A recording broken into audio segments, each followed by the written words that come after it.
So I've been meaning to ask you, Emily, what are your plans for this winter season? Don't know what my full season plans are as yet, but I'll definitely be out in Maribel with the family at Christmas. Nice. It'll be amazing. Nice. And what about you? Yeah, a couple of work-related trips before Christmas, and then I'm in Leger in the French Alps. But actually, I'm going to try and get out to Maribel, the Alpine World Cup Finals in March, 16th to 20th of March. It's the the end of the season for the ski races. And apparently they've built a new black run there for the slalom and GS races, so that's going to be interesting. But there's lots going on in the French Alps this winter, and we are going to explore just a few things that you can do out there if you're thinking about crossing the Channel this winter season. Le Plang is turning 60 years old this year, and Serre Chevalier turning 80 years old this winter as well. So fantastic anniversaries for those two resorts. Fantastic achievements, and I'm sure there'll be some awesome celebrations going on. Yeah, a lot going on, and I think the resorts have upped their game when it comes to sort of non-skiing activities as well. It's not just about skiing and snowboarding. For example, Le Plang this season, they're introducing something called Moon Bikes, which is like an eco snowmobile. Eco, I say, because it's kind of battery powered, not motorized, and quite silent and quiet, but like a snowmobile on, you can race around on it. But also mountain biking, e-mountain biking on snow with fat tires. That is great fun to do as well.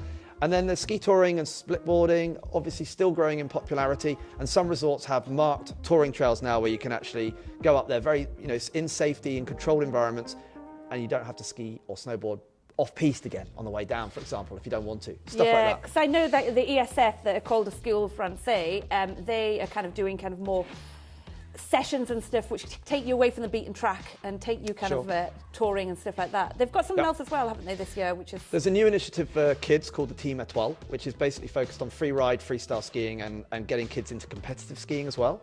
And that sounds really interesting. Yeah, no, I would have loved that as a kid. Yeah, Absolutely loved it. Absolutely. Might chuck my daughter into that this winter should. if I get the chance. So, Emily, sustainability is going to be something that we're going to really focus on this winter. One of the most interesting stories for this winter was the relaunch of the train service from London to Bourg Saint-Maurice.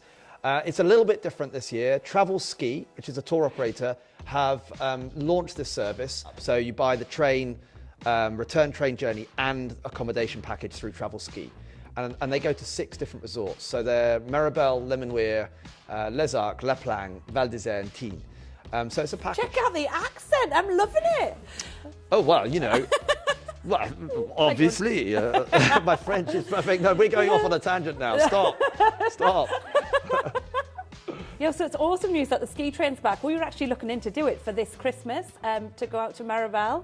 So, yeah. Nice. Yeah, well, also, later on this season, we are doing a special on that Travel Ski Express train in the Whiteout. So, yeah, look out for that. So, other than the train, there's a lot of other green developments which are happening, which we need to mention. Obviously, we've got Serre Chevalier becoming the first ski area in the world to produce its own electricity, but they're continuing to develop with wind, solar and turbine power. They seem to be on track for their goals of producing 50% of their electrical power by 2025 and reduce their carbon footprint by 50% by 2030.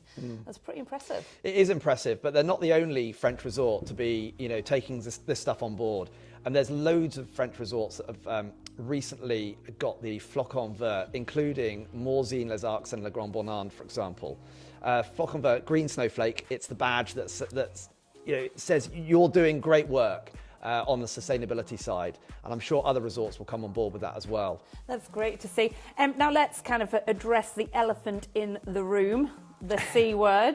How's things shaping up for COVID and ski resorts? Well, at the moment, the French government have been very clear that they are opening ski resorts and operating ski lifts this winter. Of course, the situation is ever changing, but where are we now? End of November.